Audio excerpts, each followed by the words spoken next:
Pagbasa mula sa mga gawa ng mga apostol. Sinalubong ni Cornelio si Pedro at nagpatira pa sa harapan nito at sumamba. Ngunit sinabi ni Pedro, "Tumindig kayo, ako'y tao ring tulad ninyo. Ngayon ko lubusang natanto na walang itinatangi ang Diyos. Nalulugod siya sa sinumang may takot sa Kanya at gumagawa ng matuwid, kahit saang bansa."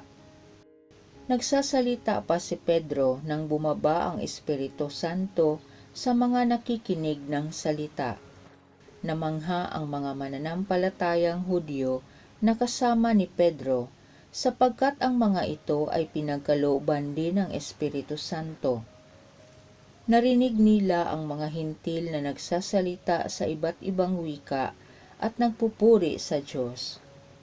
Kaya't sinabi ni Pedro, "Tulad natin sila'y pinagkalooban din ng Espiritu Santo. Sino pa ang makahahadlang na binyagan sila sa tubig?" At iniutos niyang binyagan sila sa pangalan ni Hesukristo.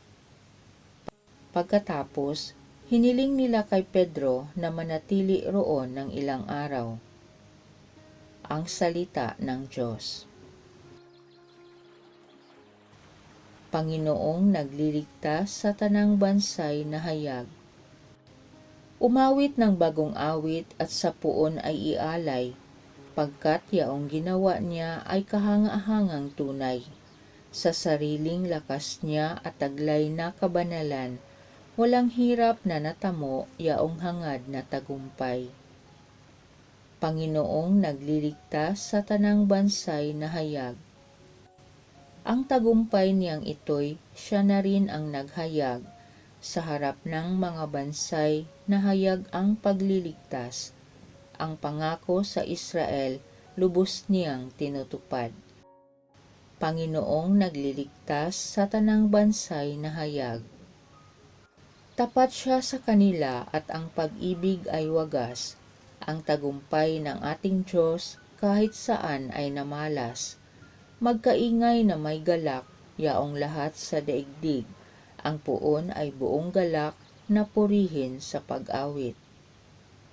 Panginoong nagliligtas sa tanang bansay na hayag. Pagbasa mula sa unang sulat ni Apostol San Juan. Mga pinakamamahal, mag-ibigan tayo sapagkat mula sa Diyos ang pag-ibig. Ang bawat umiibig ay anak ng Diyos at kumikilala sa Diyos.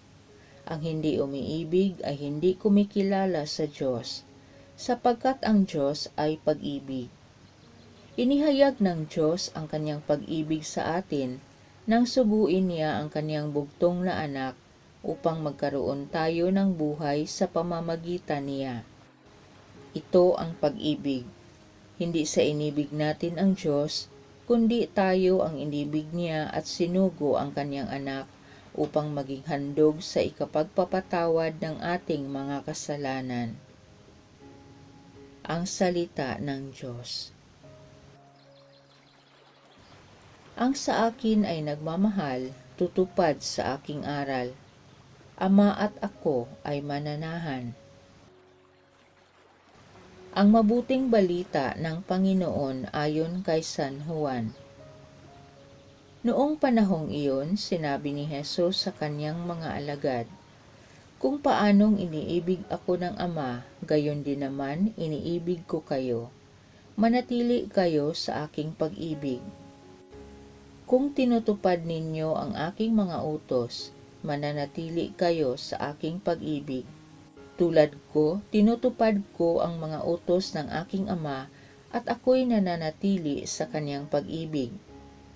Sinabi ko sa inyo ang mga bagay na ito upang makahati kayo sa kagalakan ko at malubos ang inyong kagalakan.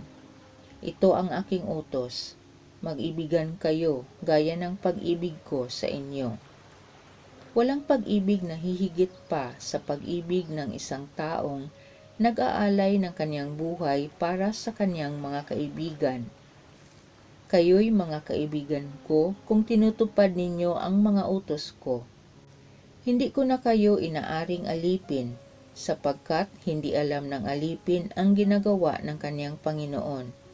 Sa halip, inaari ko kayong mga kaibigan, sapagkat sinabi ko sa inyo ang lahat ng narinig ko sa aking Ama. Hindi kayo ang pumili sa akin.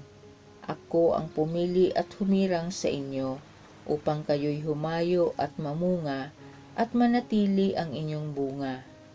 Sa gayon, ang anumang hingin ninyo sa Ama sa aking pangalan, ay ipagkakaloob sa inyo. Ito ang inuutos ko sa inyo, mag-ibigan kayo.